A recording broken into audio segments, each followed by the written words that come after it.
Before we start the video, please hit the like button and subscribe to the channel. Thank you. And now, let's go. Story 1. When the current administration started cutting National Park Service jobs, my old post at the Everglades abruptly ended. They sacked almost everyone, leaving us with barely enough severance to cover the next month. I was surprised. I was pissed. I was devastated. But my supervisor had already lined up another gig, and he was able to bring one more LE law enforcement ranger with him. A week after my dismissal, he called and asked if I wanted to go out for a cup of joe.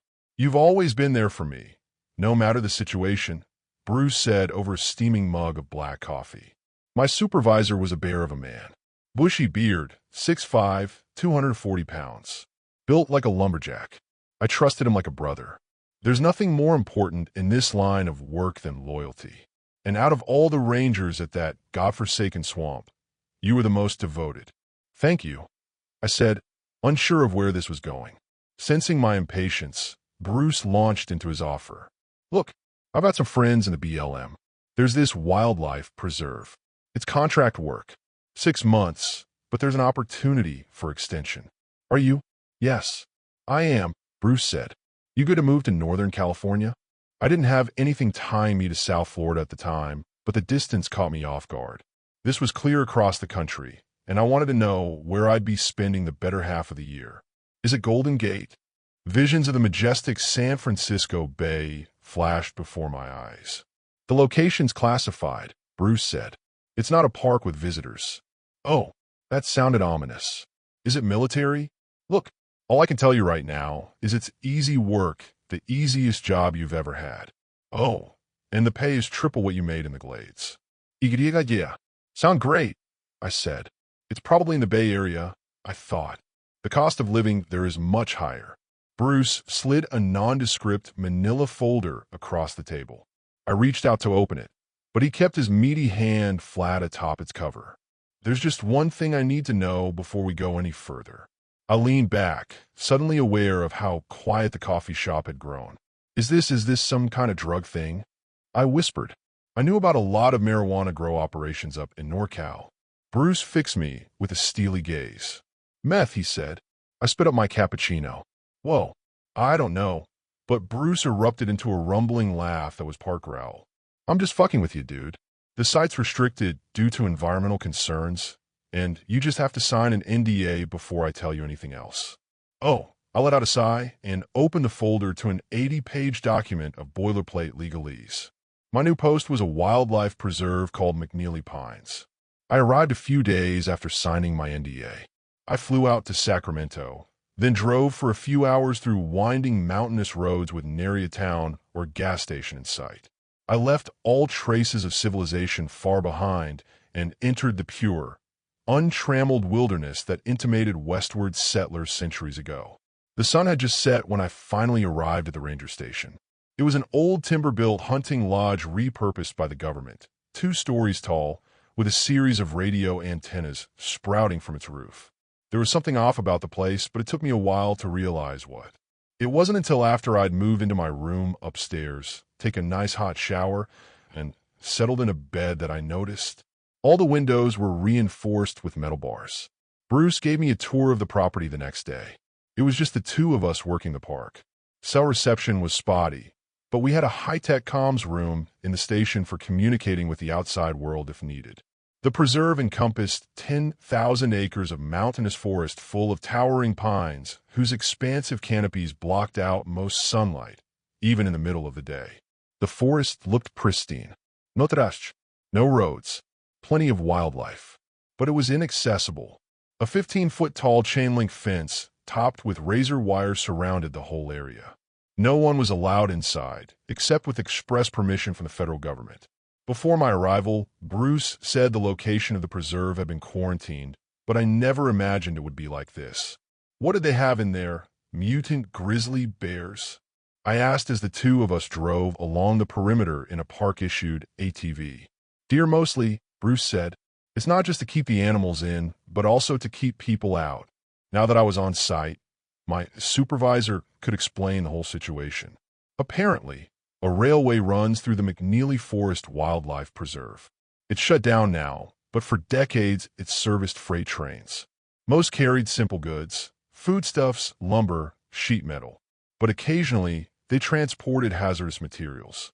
One such train was carrying over 200 tons of toxic chemicals, including vinyl chloride, ethylene glycol, ethyl hexyl acrylate, and butyl acrylate, when it derailed in the middle of the forest 5 years ago. The resulting spill covered much of the land. Fortunately, there was no civilization nearby, so the story didn't garner much news outside of a few small articles in local newspapers. After the initial cleanup operation, the EPA ordered a quarantine of the whole forest for at least 20 years, subject to further restrictions if testing didn't improve. Our job's making sure no one except the EPA enters or leaves the forest, Bruce said. The fencing had one gate, located next to the ranger station. Bruce and I were the only ones with the code to open it. Bruce was right. The job was easy. Outside of handling the main gate, I managed a series of trail cameras placed every 100 meters or so along the perimeter fence. The cameras faced both inside and outside the preserve. If I caught anyone trying to break through the fence, I was to arrest them on sight. That was it. The government covered lodging and delivered free groceries every other week, so I was raking in pure profit for almost no work. It was perfect. Still, it left me with a lot of questions. Why do we need so many trail cams? There were literally hundreds watching every inch of the park. I'd never seen so many before, even at larger parks. And this was on top of the daily patrols Bruce and I made in the park ATVs. Furthermore, when I first checked the cameras, I noticed the fencing had odd markings. Nothing major, just this faint script. You could only see it when you were right up against the fence. There were these little scribbles etched into the metal chain links. It looked like some kind of writing, but I couldn't make out any of it. I asked Bruce about it one night. He said the etchings were a company signature. The Park Service hired a special company to make the fence extra strong and resilient against the elements. Anti-rust and whatnot. Jesus, they've spent a fortune on this quarantine operation, I thought. Each evening, I'd upload all the footage from the trail cams and review it for any anomalies. The cameras only captured images if there was movement in the frame, so most of it showed branches swaying in the wind or a squirrel running by the lens. Occasionally, a deer or raccoon would approach the fence from within the quarantine zone. The preserve had a surprising amount of wildlife, given its toxic backstory, though the animals never appeared to look or act abnormal. With all the hazardous shit in there, it's a miracle anything's alive, I told Bruce one night as we drank whiskey and watched old episodes of Everybody Loves Raymond. The lodge didn't have internet access, but came with an expansive collection of DVDs. I don't know. Life's pretty resilient, I guess, he said, no matter what the world puts it through. Well, we put it through, I said, referring to the toxic spill. Bruce nodded. Still have to put them down if any manage to break through the fencing. Yeah, I said. I didn't relish the thought of shooting mutant deer. The first couple of months were monotonous, checking trail cams, maintaining the ATVs, watching too many episodes of Friends, and every so often letting EPA officials through the main gate. Each week, 2 black SUVs would arrive at the station, and a half-dozen men and women in pristine white hazmat suits would pile out, carrying nondescript equipment boxes. They weren't much for conversation. Just running more tests, one of them said. It was the longest sentence any of them had ever spoken to me. I'd input my gate code, and the group would disappear into the seemingly endless forest. Sometimes for 30 minutes. Sometimes a whole day. Neither Bruce nor I ever accompanied them. What if they need protection? I asked him, thinking about potential animal attacks. They can handle themselves, Bruce replied. The hazmats are enough. I suddenly became aware that neither of us had worn so much as a face mask while patrolling the forest for hours each day, and here were these people in full bodysuits.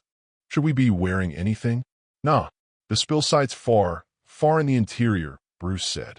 We're well outside the range of anything dangerous. That's what they tell us, at least, I said, chuckling. Yeah, true, Bruce laughed. What did you think they do in there for so long? I don't know. Soil samples?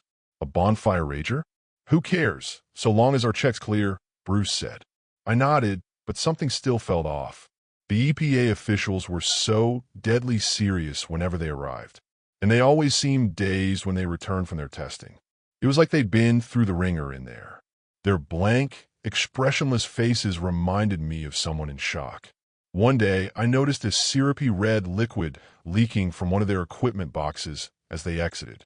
I almost asked what it was, but the officials quickly scrambled back into their SUVs and waved goodbye before driving off.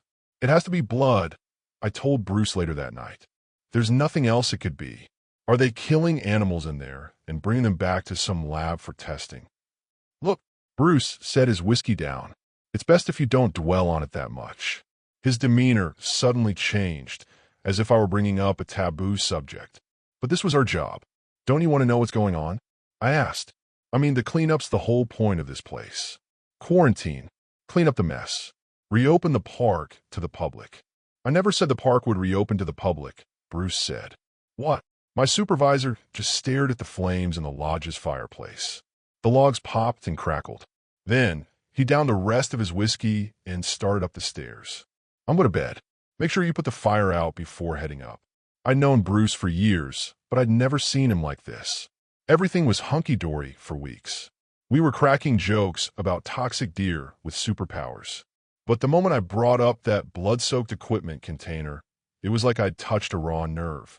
He became standoffish, even a bit sad. At first, I thought my hypothesis was correct, and he was angry about the EPA killing animals for testing. But Bruce was never much of an animal lover. Hell, he ate beef almost every day. So he couldn't be that upset. It had to be something else. Something he wasn't telling me. Wouldn't tell me. Or maybe I was overthinking things. There's only so much to occupy your mind in the middle of nowhere. Only so many old TV episodes to watch. So many dusty books on wilderness exploration to read.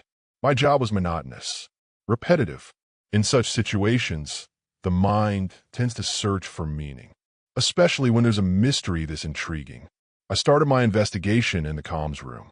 As I mentioned earlier, a big part of my job was reviewing trail camera footage, which I uploaded to a bulky government-issued desktop computer. I was only supposed to review the previous day's footage, but after some digging, I found a folder containing the trail cam archives. There was footage going back to the establishment of the quarantine zone years before I had arrived. I started with the earliest images. There were no signs of a train crash or fire, but some of the nighttime footage showed human figures staggering out of the forest. They appeared bruised and bloodied, walking in a daze. There were only a couple of them at first, but that number soon expanded to 6, then a dozen, then dozens. What are you doing? I minimized the screen and spun around in my office chair. Bruce had just entered the comms room, re-reviewing footage from last night. It's 6:30. Time for evening rounds, Bruce said. Oh, right. Yeah. I closed out of everything and logged off the computer. Bruce stared at me as I left the room. He knows something's up, I thought. He'll see that I accessed those early files. I wanted to say something, but I figured I would ask Bruce about the footage later that night after he'd had his nightly whiskeys. Maybe that would finally get him talking. When I entered the garage to get the ATV, I noticed a massive pair of bolt cutters hanging from a tool shelf nearby. Bruce said they were for EPA emergencies only, such as if the gate wouldn't open, and we needed to cut an exit for the hazmats. I'd never taken the cutters with me on patrol before. What would be the point? I wasn't going to rescue some mutant deer dying from toxic shock. But that night, I don't know what it was, but something compelled me to grab the tools before heading out. They were heavy, much heavier than normal bolt cutters. I noticed they bore the same odd scribbles as the chain link fence. After grabbing the cutters, I hopped in the ATV. My patrol was to drive the entire park perimeter and check for anything suspicious. There was a service road that ran alongside all 14 miles of fencing. I flipped on the ATV's headlamps. The sun was about to set, and the whole forest was covered in a thick blue gloom. Not quite daylight, not quite night, a half-light. I drove along the service road at 10 miles per hour, scanning the area as I went. The air felt thick. The forest sounds were muffled, almost as if everything was underwater. It was an eerie atmosphere, unlike anything I'd felt since arriving at McNeely Pines. I soon found out why. Halfway through my patrol, I heard a voice call out, "Help!" I stopped the ATV, shining a spotlight around the service road. Hello? Who's there? Help, please. The voice was coming from within the fence. I turned my spotlight to reveal a gaunt figure amid the tall pines. It was a man, mid-40s, skeletal. Ragged clothes barely clung to his emaciated frame. He looked shocked and confused as he staggered towards the fence. Help me, my God, I whispered. I got out of the ATV, my hand on the holster of a taser gun. The man looked like a meth addict I'd encountered in the Everglades once, unpredictable and much stronger than normal. How'd you get in there? This forest is restricted. They're keeping us, the man said. His skin was so sallow and pale it almost glowed. We can't leave. They're horrible. Oh God, they're horrible. Who's keeping you? The demons, the man said. Drool spilled from his lips. Demons everywhere. Stay right there, I said. I'm going to get you help. I returned to the ATV and clicked on my shoulder-mounted radio. Bruce, Comain. I'm at mile marker 12. There's a man inside the fence. Says he's being held prisoner. Looks like he might be on something. Keep him there, but don't engage, Bruce said. Don't talk to him. Don't even look at him. I'm coming to assist. Copy that. Who's that? Who are you talking to? Don't let him come here. The man had walked up to the fence, almost close enough to touch it. Sir, it's going to be okay, I said. What's your name? They don't give us names, the man said. Only numbers. Okay. Look, just remain calm, okay? Help is on the way. No, that man won't help. He'll kill us. I sighed. There was no use arguing with this madman. He's probably some druggy backpacker who wandered a bit too far off the trail and somehow climbed over or dug his way into the fence. Hopefully, he didn't have any exposure to toxic chemicals. I made sure to keep my distance. We're not supposed to leave the facility or the demons will punish us, the man said. The demons in white. Uh-huh, I said, staring at my phone. The ranger station was roughly 6 miles away. It would take Bruce less than half an hour to arrive after he started up the auxiliary ATV. Please, sir. You have a kind face, the man said. I know you'll help us. What's your name? Us. I looked up to see 2 more emaciated people standing beside the gaunt man. One was a woman in her early 20s, and the other was a scared little girl, no more than 6 years old. Help us. Please, she cried. Tears stained her cheeks. With all 3 of them there, I realized they were wearing similar outfits, plain beige shirts with matching beige slacks. They didn't even have shoes, only cheap flip-flops, like the kind you'd wear to a public shower. Jesus Christ, I said. This was not just some random tweaker. This was something more serious. Where did you all come from? From the facility, the woman said. What facility? We just want to go home. It was the little girl. Please, sir. She held out her tiny arm. A small, homemade bracelet hung from her bony wrist, just a piece of string with a few buttons as ornaments. Are you all together? We're a family, the gaunt man said, pulling the woman and child close. This was insane. I radioed Bruce again. Bruce, I got a whole family here. There's a woman and a kid. Just don't engage them in any way, Bruce said. I'll be there as soon as I can. He sounded out of breath. I heard a faint buzzing sound. Was that the ATV engine? Bruce? You still there?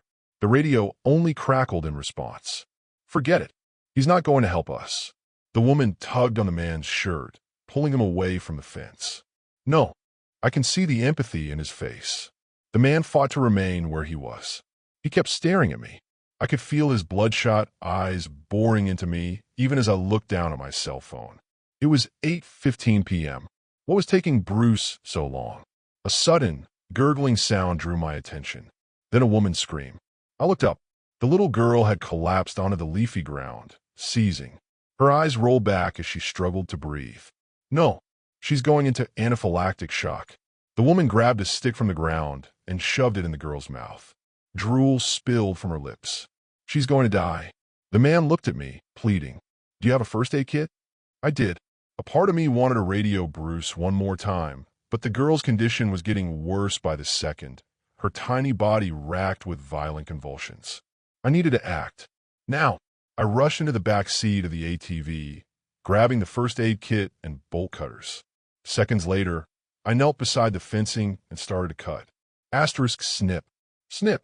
Snip. Asterisk O. Thank you. Thank you. Thank you. Snip. I cut the last chain link, and a large section of the fence fell away. As soon as it did, an incredible whoosh of air radiated outward. It was a shockwave that knocked me flat on my ass. My head spun. My consciousness flickered like a static TV signal. But in those fleeting moments of lucidity, I saw the family rush through the opening. "We're forever in your debt," the man said before he and his family disappeared into the gloomy woods beyond. I vaguely remember more figures running through the exit afterward, a throng of pale, long-limbed bodies with scythe-like fingers. Then, everything went dark. I awoke in the dirt late the following morning. My mouth was dry, and my head was groggy. Wah! I was still lying beside the fence, which now had a gaping hole. The section I'd cut open was pushed outward, as if something massive had squeezed through the gap. I got up.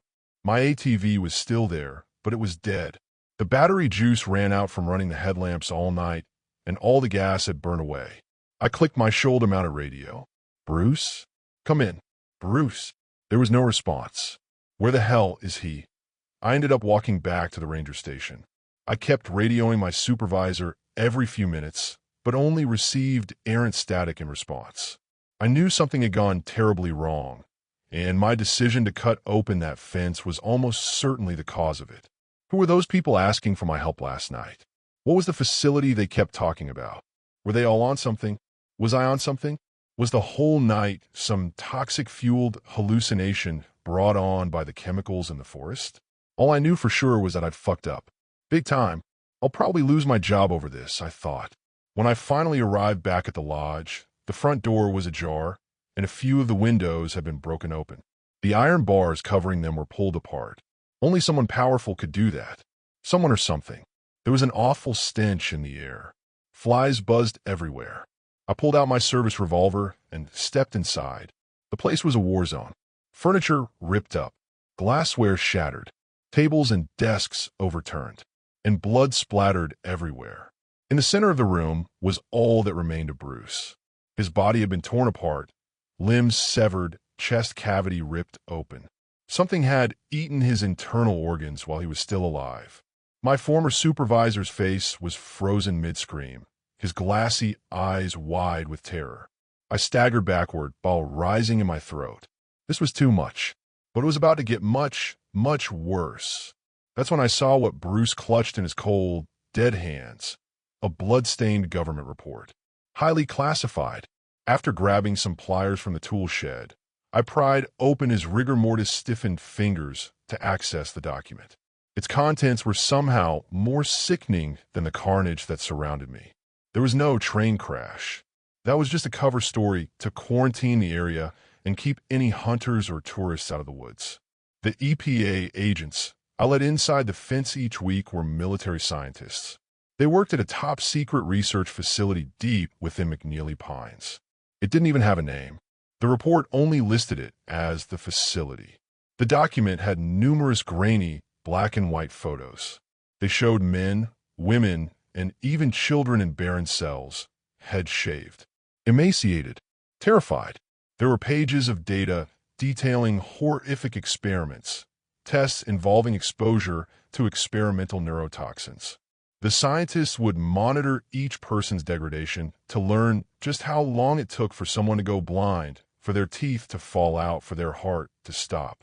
I threw the document across the room in disgust. That's when I saw the shredder. A pile of chewed-up pages lay beneath it. There must have been dozens of documents, all cut to ribbons. More evidence of the facility. After searching the rest of the lodge, I realized that the report I'd thrown across the room, the one Bruce clutched as he died, was the last bit of hard evidence of the facility left. He destroyed everything else. That was the buzzing sound I heard last night. I went over and picked up the blood-stained document, placing it in my satchel.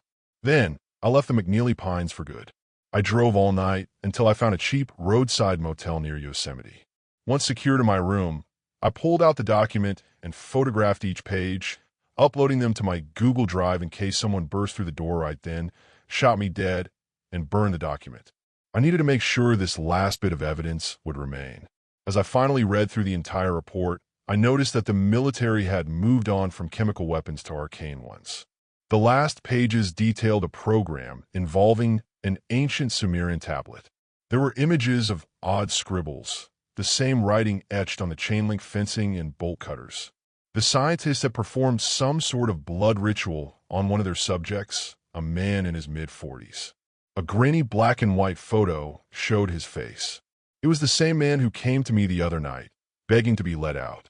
The document's last page detailed a procedure where they drained all of this man's blood into a basin made according to ancient specifications. According to the report, a figure rose from the bloody pool an hour later. It was tall and gaunt, and incredibly strong. I'm in that motel room now, debating whether or not to release the full document to the press. It will have to be soon. It won't take long for the government to realize who let their precious assets loose. I wish I could say that I regret what I did. Those things will likely wreak havoc once they find civilization. There will be more casualties, perhaps even innocent ones. But I can't get the images of that frightened family out of my head, pleading for help. No matter what, I know there's still some humanity left inside them. As I drove away from McNeely Pines, I saw one in its true form, 10 feet tall, long-limbed, and hairless, with skin like a shark's hide. It smiled at me in recognition, flashing a mouth full of dagger teeth. Then it waved as I drove past. A tiny bracelet hung from its wrist, a string with a few buttons, https://www.reddit.com/user/boxgoblin. Story 2. I'd like to first apologize if my grammar mistakes were all over the place. English wasn't my first language. I'd also like to say that I don't have any religion, and I am currently working as a researcher in a neuroscience lab, so I don't believe in ghosts. However, this truly happened, and everything I said was true. Here's the story. When I was in middle, my parents sent me to a Christian boarding girls' high school. Not cause our family is Christian, but simply cause they thought a boarding school would be nice for a misbehaving girl like me. Anyways, every Thursday around sunset, all students and teachers will gather in a big hall to pray and listen to talks about Christ. I remember I had this urge to leave, so I lied to my teacher that I need to go to the bathroom because I was feeling uncomfortable. I left early. The entire school was quiet, and it felt nice to just be alone. I wandered around the campus, and suddenly I saw this girl in long blue dress, dancing weirdly on the grass. She has really long black hair, all the way to her hips. And she was short. I couldn't see her face, but judging from her height, she is definitely younger than any students in the school. It was extremely weird because our school barely opens for outsiders, and our entire school is in the mountains with tall walls surrounding the entire campus. I mean, it is a Christian school with female students only. There's no way people could just sneak in. But I thought she must be the daughter of one of the teachers. I walked towards her because I wanted to tell her that it is forbidden to be on the grass. But before I could speak, she ran all the way across the grass field and ran up the stairs. I have never in my life seen anyone run that fast. By the time I notice, she's already on the second floor. The stairs are on the side of the building, so I could see her from the ground. I have no idea why, but at that moment I decided to chase after her. I ran as fast as possible, and I could see her already on the highest floor of the building when I was still at the second floor. When I finally got to the top floor, she was gone. I searched every room in that floor, but all the rooms are either empty or locked. There's only one staircase in this building. How did she just vanish? Just when I was standing in front of my classroom in shock. My classroom happens to be on the top floor. My classmates had just come back from the hall, saw me, and asked what happened. I told them exactly what happened, and they went mad and started yelling at me. Why did you follow her? You shouldn't have chased her. So stupid. What are you thinking? 7 p.m. to 9 p.m. is evening study time. In our school, everyone needs to be in the classroom to study. Ugh, Asian schools. My seat in the back of the classroom, right next to the door. Usually I just read novels or doodle, but that night I couldn't focus myself doing anything because I can feel that the girl who sat next to me was just staring at me. We're not allowed to talk during our evening studies, so I tried to ignore her, but it gets to a point that I start feeling uncomfortable. So I turn and look at her, try to use my facial language to ask her to stop doing whatever she's doing, but then I realized she was staring at me at all. She was staring at the door behind me. I was too afraid to ask her what did she saw, so I just waved at her and trying to get her attention, but then her face started to turn white, and she made this scary face that I have never seen anyone had in my life. Her entire face was squeezed together, and her eyebrows were doing this slash backslash backslash shape. Her eyes was filled with tears, and her mouth was open, and she was panting. I could see her teeth trembling. And then she started to scream. She covered her ears with her arms, and she was just screaming and crying and pointing behind me. I was stoned, and I was so afraid to move cause whatever she saw, I did not want to see. One of the girls who claims that she can see supernature things said calmly, "There's someone standing at the door." A teacher heard the scream and came to see what happened. She had 2 girls to bring the screaming girl to the teacher's office to call her parents to come pick her up, and she left to get help. The entire classroom went quiet cause none of us are aware of what's really going on, until that girl who claimed she saw someone at the door spoke again. That thing is still there, haven't left yet. And then the entire classroom went crazy. Everyone was crying or screaming. Many of them start praying. After a couple minutes, that girl spoke again and told us that it has left. Not long after, Tomor teacher and our school priest came to our classroom and start praying for us. When the teacher even gave me a cross necklace because I was shaking. After we prayed, the teachers warned us to not tell anyone else about what happened cause they wouldn't. T want the entire school to freak out, and we all went back to our room. Even till now, I still thank myself for not turning to see what's behind me. Of course, once we went back to our room, we told the other class about this. Funny story. I remember that night, I was so afraid to sleep, I asked a friend who's in the same dorm with me to not go to bed until I fell asleep. S&D, she agreed. But I was so afraid that night, I hid myself in the blanket. Suddenly, I heard STH next to my bed. I peeped from my blanket and saw someone staring at me right next to my bed.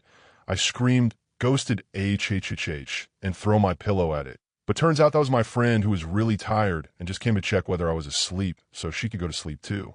I still apologize to her about this every year on her birthday. This might be the end of the story, but except another small thing happened a few days after that. I was at the wind orchestra practice, and I was telling one of the girl who plays the flute about what happened at our classroom the other day. Note that I did not tell her about the girl I saw cause I still believe there could be an explanation. She immediately told me that she also had the ability to see supernature things, and she's been noticing something not human has been standing in front of the gate of her school for a while. What does it look like? Is it monster-like or a dark shadow? I asked. It's just a little girl in blue dress with really long hair, __________. So that's it. Nothing extremely scary, but was my only supernature experience. I had heard or seen other girls in my school had those too, but I'll probably share next time. I remember my grandma used to say that every girl will have at least one supernature experience before 15, and Asian culture had this thing that I always heard the elders believe that females have a more constitution and are more easy to attract supernatural things. As an atheist, I still try to believe there is an explanation for what I experience, but till now I did not know how to explain what happened. I'd be glad if anyone could share their guesses. Story 3. Every night, I dream of rot and worms. Every morning I wake with dirt in my mouth, my nails blackened at the edges. I have to carefully rinse my eyes until my vision is no longer blurred, and even so, sometimes an infection manages to take hold. I didn't do anything in particular to deserve this, I'd say, except maybe dig where I shouldn't have. So, I ask you to listen carefully. Where did you go today? What did you do? From the moment you woke up until now, what horrid ground did you step on? It's spreading fast now. At the start, it was a few localized incidents in the western part of the continent and some further up north in Canada. We didn't know what to make of it at first, and orders to investigate didn't come until later. For a couple of months, it was water cooler gossip and hushed whispers in the cantina. A missing farmer turning up changed. Rumors of mass suicides in the Appalachia. Sightings of something. Every witness op-grid interviewed spoke in riddles and fevered poetry. The fog of war was thick, so much so that it was decided we no longer had the option of resolving the situation from our office. The official mandate was titled Proactive Response to the Mole Conundrum. A tad on the nose perhaps, but that's what humans do. We find patterns. We knew very little about it all, But what we didn't know was that there was some connection to the ground, and what animal do we most often associate with that? There's a kind of fear that comes not from what you see, but from what hides between the pieces. When truth arrives in fragments, glimpses, murmurs, signs without meaning, it leaves the rest to the imagination, and that is where the real horror takes root. The mind stitches shadows into shapes, gives weight to the silence, turns the unknown into something vast and breathing. By the time we were deployed, that uncertainty had already wormed its way into me. I think the others felt it too, even if none of us said it out loud. We arrived on site, just as the morning sun peeked over the pine. On our way to town, we saw scattered, rusted trucks in the fields. The general store was boarded up, covered in graffiti, and seemed to have been abandoned long ago. Some people roamed the streets, but wore no joy on their faces. They stared straight through anything that might have been in front of them. But the thing that stood out was how disheveled they looked. Dirt-caked skin, torn clothes, and vacant eyes. This particular town was a hotbed. In many cases, the town suffered maybe 1 or 2 incidents a month. Those were much easier to remedy. Here, we couldn't use our normal strategies. Everyone seemed to have been taken. Imagine the headlines. Mass murder in Rust Belt town. No, here we had to improvise. We did our rounds, speaking to anyone still capable of forming a sentence. Most responses were incoherent, groans, muttering, the occasional mention of worms. No one remembered where they'd been taken, until we struck gold. As my team of 4 stood on the porch of the David residence, waiting for someone to open the door, I had a weird feeling gently pass through me. It wasn't an emotional feeling, if that makes sense. It was more of a physical one. Something was placed on top of my head, something that had weight to it. It felt as if it pushed me downwards, through the planks and into the dirt, trying to plant me in the mulch of an orchard that wasn't meant for me. It was brief, but I managed to snap out of it only when Mr. David finally opened the door. "Hey, boys," he said and motioned for us to come in. It was obvious he'd been crying. I wondered if he was whole, or if he too had been taken. But for a man in his situation, crying seems like the natural response. I'm just surprised he still held it together, even though he was tearing at the seams. Before we even entered his living room, I could hear the dampened sobs of a woman somewhere in the house. The carpet bore dried mud and faint footprints. His wife, he explained. Some time ago, she had been unlucky. Mr. and Mrs. David had been out on a walk. They reached a clearing and started setting up a small picnic blanket. Mr. David was busy uncapping jars of mayonnaise and mustard, while his wife was a few steps away, listening for birds and taking in the greenery. After a while, he noticed how she hadn't spoken a word since they arrived and turned towards her. She stood completely still, not responding to him when he called out to her. Before he could react, she walked towards a patch of wet mud and disappeared, swallowed by the earth. However, he couldn't tell us if he was more horrified by that sight, or when she later that night knocked on the door of their house and called his name in a raspy voice. "Now," he explained, "she is absent by day and gone by night." "Gone?" I asked. He paused. "I've had trouble sleeping since then, dreams or nightmares. I wake up in the middle of the night sometimes," he said, averting his gaze towards the fireplace, where a small flame burned. A picture frame rested on top, turned towards the wall. I couldn't tell if he was looking at that, or the shotgun that hung above. All I know, she's never in bed when I do. He pointed at the window. One night, I heard noises coming from our backyard. I went down to see what was going on, and she was out there, eating the dirt. She pleaded with me. "It tastes sweet, dear," but I was disgusted. He glanced towards the fireplace again. "Sorry, she was eating it?" One of my colleagues asked. "Same thing other folk in town do, I suppose," he said. "Explains the filth, doesn't it?" We'd seen this very thing before, in other towns and other states. All the people who'd been taken, without fail, would be covered in dirt and bruises.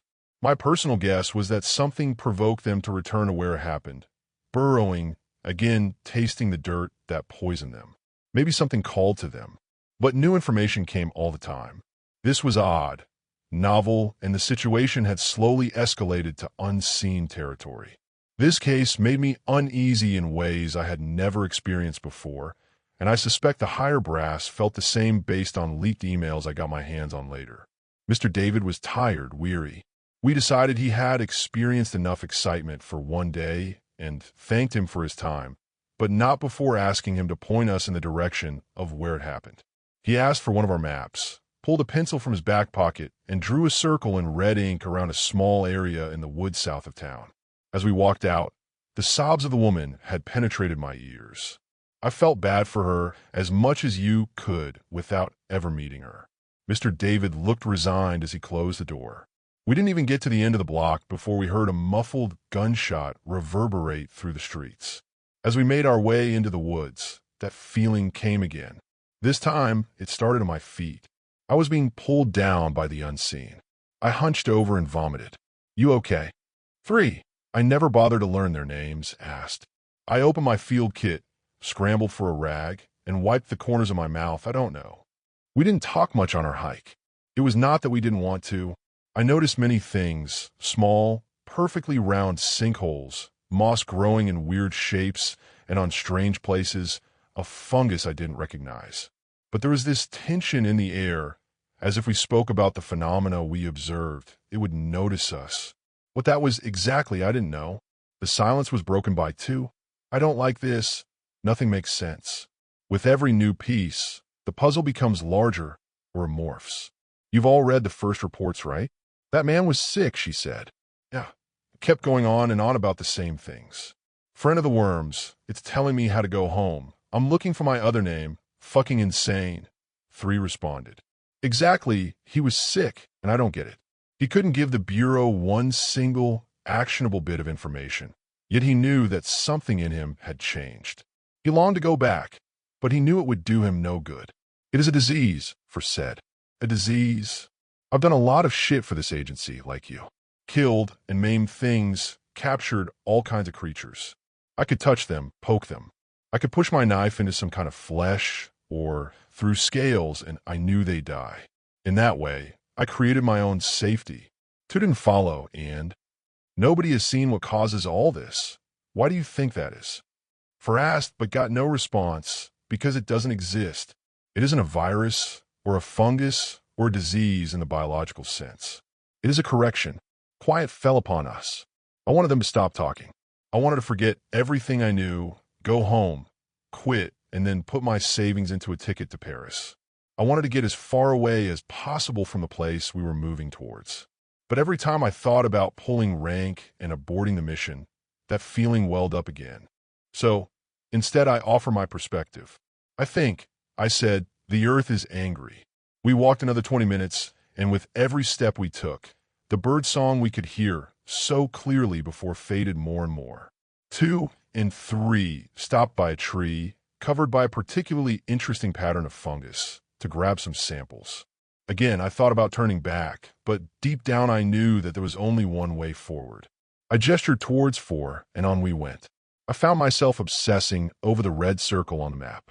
It was childlike in its shaky shape, but drawn with intent I had never seen before. Thinking back, Mr. David had closed his full fist around the crayon he used, or was it a pencil? And struggled mightily to finish the directions. In hindsight, it almost felt like a sacrifice of some sort. I continued mulling over this as we journeyed deeper into the forest. The shrubbery became thicker, the trees grew closer, and the little light from the afternoon sun barely pierced the canopy anymore. "Here we are," For said. I confirmed what he suspected by matching the elevation I could see with that on the map, but truth be told, I wouldn't have needed to. The energy of that place was humming. I convinced myself I could hear speech echoing between the birch, but if so, it was in no tongue I knew. I couldn't muse on that long before we heard something rustling in the distance. "Get down," I whispered. We dropped. We huddled close. Somehow, it felt nice to be in obvious danger for once. This whole trip had been nothing but tension and shadows. The pot had been simmering. Now it was starting to boil. A man entered our view. He was naked, but I recognized him from town earlier. He scanned the area relentlessly, but thankfully he didn't spot us. Don't know what would have happened if he did. Every time he looked towards us, I felt towers on my back. Heavy, ancient structures weigh me down. I felt my pulse slow down and I felt pieces of gravel in my veins. I could almost taste what so many had talked about. I was close to understanding how sweet the dirt was. Down on the ground, I sensed the vibrations of millions of earthworms underneath, moving towards me, waiting to squirm into my every orifice and then drag me down, bury me, taking me home, my true home. Then the man looked away, and I was left horrified by my own thoughts. There was an immediate danger present, even if I couldn't see the full picture. It was clawing at my mind, and I could barely resist its pull anymore. When a man was content by his reconnaissance, he lay on his back, spreading his limbs like he was making a snow angel. Then the laughing started, short bursts of maniacal, harrowing sounds that blurred the line between human and animal. He rolled around in the mud, flailing like a fish out of water. Each time he faced the ground, I could see him aggressively biting the dirt. Whenever he ate, he sounded more like a rabid dog than a pharmacist, teacher, or whatever he had been in his previous life. For flinched, covered his ears, and looked away, but I couldn't do the same. The ritual continued for an uncomfortable amount of time, until he finally stopped rolling on his back. Silence fell on the forest, only broken up by the loud panting of the man. Then we heard a soft crack, and another. His limbs started bending in odd ways. They turned so that his shoulders pointed downwards. He was still on his back when he lifted himself up. He crawled around on all fours, but his torso still pointed towards the sky, a monstrous abomination. A human, imitating the most horrid of spiders, so far from God's grace that it made me, a non-believer, shudder. To fulfill the transformation, his neck snapped, rotating his face towards the ground. When he moved around, it was with inhuman speed and vigor. As if the ground itself had waited for this, it opened up. A small sinkhole appeared, at first no wider than a log of firewood. But it grew and it grew. There was no rumbling, no ear-shattering cracks. There were no sounds one would expect from the planet opening its wide gape, just the wet slurps and squelching of mud sliding downwards. The man, or whatever it now was, cheered. He crawled to the edge of the hole and stopped. Its head turned towards me, and I froze. I had always thought the old adage of one's life flashing before their eyes was made up, an old wives' tale. I thought it was meant to relieve dying men of their worries, and give them hope that they could experience love and warmth one last time. But then and there, I witnessed every choice I had ever made in my life. Everything that had led up to this. Then it just dove in, and the feeling was back. I cannot explain the rationale behind what I did next. I do not think I will ever comprehend the forces that acted upon me. I sensed the thing behind the thing. I peeked through the curtains of reality, and something met my gaze. It reached out and placed an appendage or a tendril on my head. I ran towards the hole as fast as I could and managed to catch a glimpse of the creature. I saw its body twist and break, mud entering its mouth. And just before the hole closed, it shot me a wide, awful grin. And that was it. They wouldn't listen to me on the way back. Two cried the entire trek, for I had checked out. I tried to get them to understand what I had seen. I tried to make them understand what I had learned. I wanted to show them, take them with me. For the first time, I felt love for them. I wanted to bring them home. That was one part of me, the one that was taken. It surfaces every once and again, but more often lately. I can still make my own choices most of the time, but that too is slipping. When I sleep, I suspect the other me comes out fully. I dream of old rot and worms, and when I wake up, I'm a feet underground, mouth filled with dirt. Those times, I have to claw myself up to the surface. Internal memo. Eyes only from *Op-Grid Command, North Division, to *Field Unit 7B, Appalachian Sector Subject *Containment Update, Incident 83L, Mole Conundrum, Date *redacted / field conditions have deteriorated beyond projected thresholds. All remaining operations in zones 3 through 7 are to cease immediately. Local populations are considered non-recoverable. Evacuation is no longer viable. Effective immediately. Protocol blackout is in effect. Personnel are instructed to destroy all physical records and sever communications with civilian authorities. Await extraction or final directives. If extraction is not received by redacted initiate failsafe procedures. Go spend time with your loved ones. This is a full pullout. We're no longer in control. Commander Mallory, High Command, Fubar, they're pulling out. If there is one thing I can do before I return home, it is to warn you. I hope you heed my word. I've woken with worms in my throat. I know what comes next. And now, so do you. The dirt will come for you. Story 4. They say every apartment complex has its secrets. Mine? It's apartment 404. I moved into the Fernbrook complex 3 months ago, a quiet place nestled between the city and the woods. Cheap rent, quiet neighbors, and a small gym I never used. It seemed perfect for a broke nursing student like me. Except for one thing. The man in apartment 404. I've never seen him. Not once. But every tenant here knows about him. There's a rule in the lease, an actual printed clause, that reads, tenant agrees to comply with 404 protocol without exception. The rules of the 404 protocol are simple. 1. Every evening at 8 p.m., place a hot meal on the tray table outside apartment 404. 2. Do not knock. 3. Do not speak. 4. Do not look through the peephole. 5. Never interact with 404 directly. The landlord, Mr. Halvorson, explained it to me when I signed the papers. Just follow the rules, and everything will be fine, he said, pushing a paper across the table with a heavy hand. If you miss a night, we'll know, and you won't like what happens. I thought it was a joke at first, a bizarre initiation ritual. But then I moved in and saw the meal rotation schedule taped in the laundry room, a calendar with all our names on it. Mine was assigned every Monday and Thursday. Tonight was Thursday. I cooked simple pasta and chicken, nothing fancy. The plate was steaming when I placed down the tray outside 404. The hallway was quiet. Still, I didn't knock, didn't look. I walked away. But tonight, something changed, because as I reached my door, I heard a noise. A low, dragging sound, like something heavy sliding across the floor. I froze. The hair on my arm stood straight. Don't look, I told myself. Don't turn around. But I did. The hallway was empty. The plate was gone. I tried to sleep that night, but something kept me up. Not noise, just a feeling. Like the walls were listening.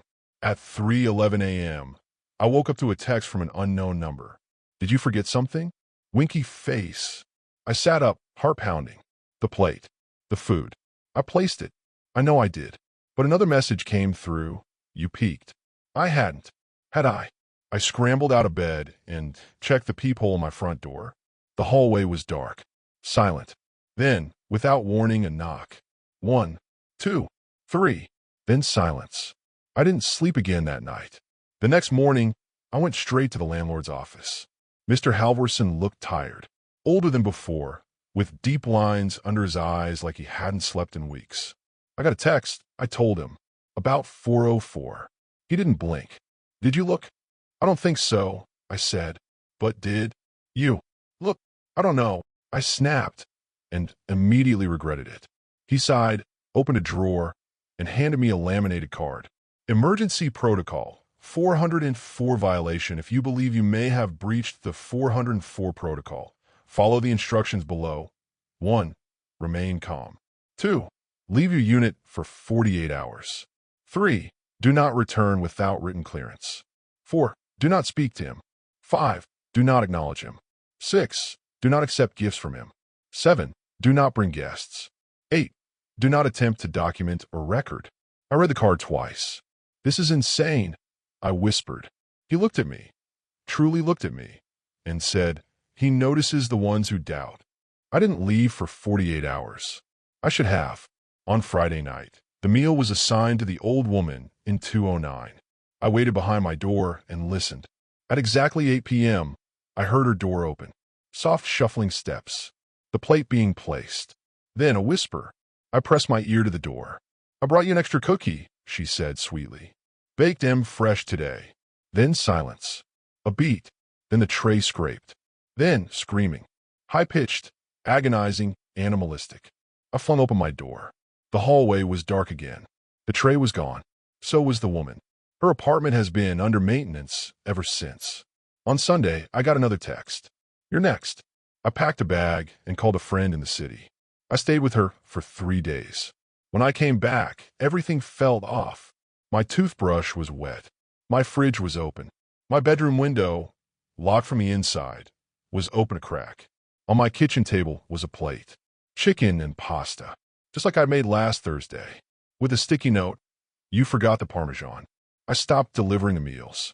I stopped answering my door. I bought blackout curtains and ignored my phone. But last night, at exactly 8 p.m., there was a knock. I stayed silent. Then another knock, and a soft voice. "I brought you dinner this time." It was my voice. My own voice, distorted, low, mimicking, coming from outside the door. I didn't sleep. I didn't blink. This morning, my phone buzzed. A new message. "Apartment 404 has been reassigned. Welcome home." Winky face, I tried to move out. But the lease, it won't let me. The landlord said my contract doesn't expire. Ever. I went to the police. They looked me up in their system and said no one by my name exists. Not in Fernbrook. Not in this county. I checked the tenant list. There's no unit 404 listed anymore. Just 403. And 405. But the door's still there. And every night, I still hear the tray being dragged back in. Only now it's my turn to eat. Because someone's been leaving me food. I don't touch it. I just leave it there. But last night, I got hungry. And now I think I understand why no one leaves this building. Ever. Story 5. I used to love lazy Saturdays. The kind where the weather's nice, the coffee's still warm in your hand, and you've got nowhere important to be. That was the plan when my wife, Lauren, suggested we take our son, Noah, to that thrift shop out on Ashwood Lane. He's 4, and he's got that bouncy energy where everything is either magical or boring in 10 seconds flat. The place had this musty, old people smell vibe, with aisles cluttered by half-forgotten junk and cracked toys. Lauren went off hunting for some vintage Pyrex bowls. Noah took off toward a bin of plushes like it was treasure. That's when he found it. Or maybe it found him. A cardboard box, unmarked except for a faded red Sega, scrawled across the front in permanent marker. Inside, under some balled-up newspaper, was a large Sonic the Hedgehog plush, easily 3 feet tall. The moment I saw it, something felt off. Its proportions were wrong. The head was too big, the arms too long, the legs too stubby. The fur was a washed-out, almost grayish blue, like it had been left in the sun too long. Its plastic eyes were oversized and glossy, and when I leaned down, it felt like they shifted, not in movement, but in focus, like it was looking at me, not past me. Noah grabbed it before I could say anything, held it tight, face buried in its weirdly lumpy stomach. "He's soft," he said, but I saw the way he glanced up at me next, quick, cautious, like he expected me to take it away. Underneath the plush was a slim white envelope. Inside was an old CDR in one of those clear plastic clamshells. In marker, it said, "Sonic Super Learning, prototype build, do not distribute." I turned it over in my hand, curious. It looked like a bootleg from the late 90s or early 2000s. Something unofficial, but clearly made by someone familiar with the brand. The woman at the counter sold us the box for $5. "Some guy dropped off a whole bunch of old game stuff," she said, shrugging.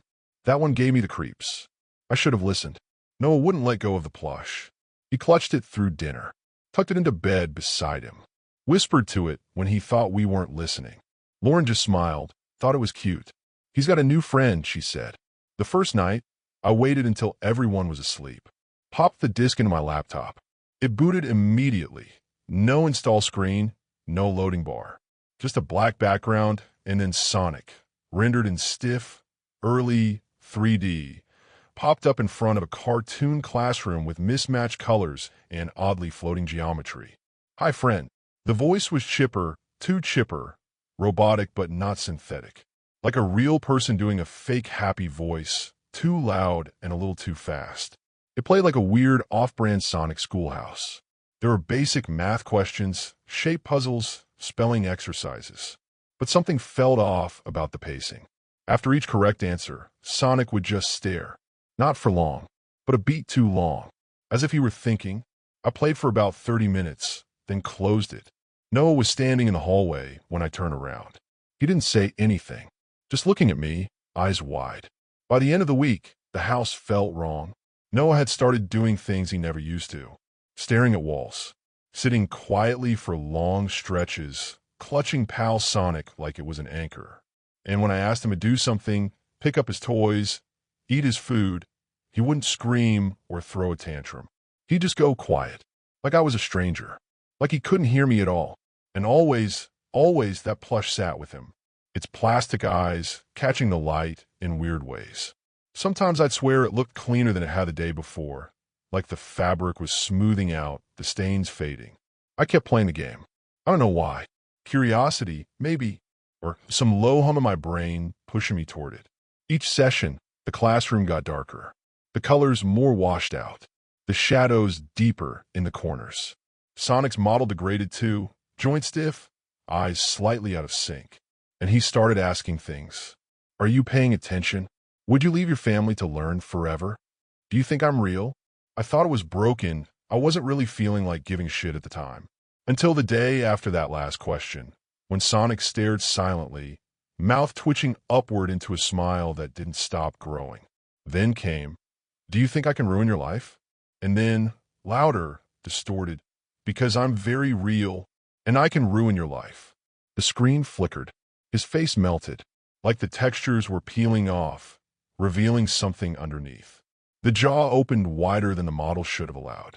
Then the screen went black. I slammed the laptop shut. The next morning, I crashed my car. Black ice, they said.